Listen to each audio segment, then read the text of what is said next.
it is tough sometimes to find that middle ground. Like if it's a competition, but if it's not like the most like the biggest competition you've ever done, then what's the process behind it? Like, I guess it depends on the risk of further injury and the the pain that you're in, and like how big the competition is. But sometimes it's just finding the balance, and it's not like sometimes it's quite hard to know what the right answer is. Like for me, when I was doing British teams, like it's not the biggest competition ever, but I really wanted to help the team, and I really wanted to make a difference to the team. But now I've also managed to injure my shoulder the Tuesday before the competition, and it's still bad. How many weeks on? Like 3-4 weeks on, and it's still probably going to continue to be bad further on from that. So it's knowing sort of unknowable variables, I guess. Yeah, you're not going to know unless you've got, the support system around you, where you've got physios and you've got, and they know what the injury is and they know what's coming up. Unless you've got that very close support system with you, it's kind of just a guessing game. You don't know what pushing is going to do. You don't know whether, you're going to, if it's going to be detrimental, cause further injury, longer time to get back. And you don't know these things when you're in the dark guessing. And I guess it all just depends on how you feel. Yeah, 100%. It's making that little judgment. Yeah.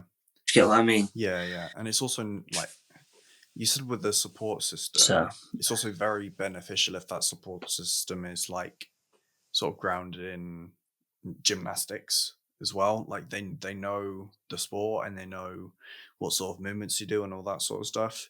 Because I've had gymnastics-specific physios before, and I've had non-gymnastics-specific physios, and like pretty much every single time, the ones that have dealt with gymnastics before will be more sort of accurate in what I need to do to make the injuries better. Like I've seen Louise, like you, like you're the one you're seeing now before, and she's amazing. I saw her when I was out of squad, like 2020, 2021, and like I came to her with like every injury under the sun, but every single time she always had like a step-by-step program to get out of it.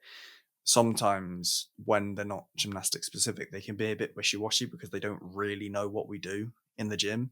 Yeah, no, you are right. Like when the surgeon turned around to me after the surgery and was like, you're not going to be able to hang on the bar for about 3 months.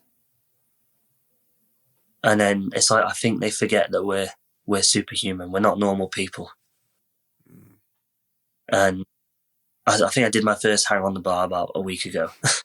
7 weeks.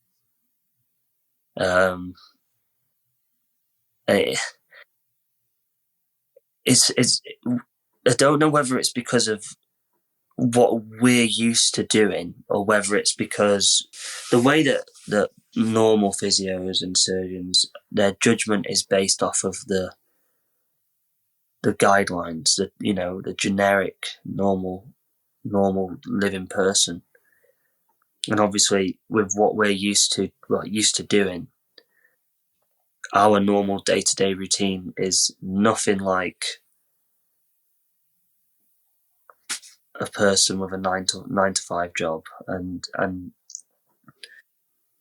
I guess, with the brutal routine that our bodies have gone through for the last however many years, has just developed us into a way that, we will just naturally get back quicker. We will naturally just get into those things a lot sooner than anyone else would. And it's just like we've been conditioned that way.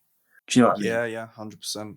I'm in agreement. Like it's for us, we do this so often. Like, we have so many injuries, and we go through it a lot more than the average person as well. Like, not like the average person won't break their bones as much as we do. They won't have as much ligament damage or tendon damage and all that sort of stuff. Like, just because of the amount of stress that we're putting through our bodies.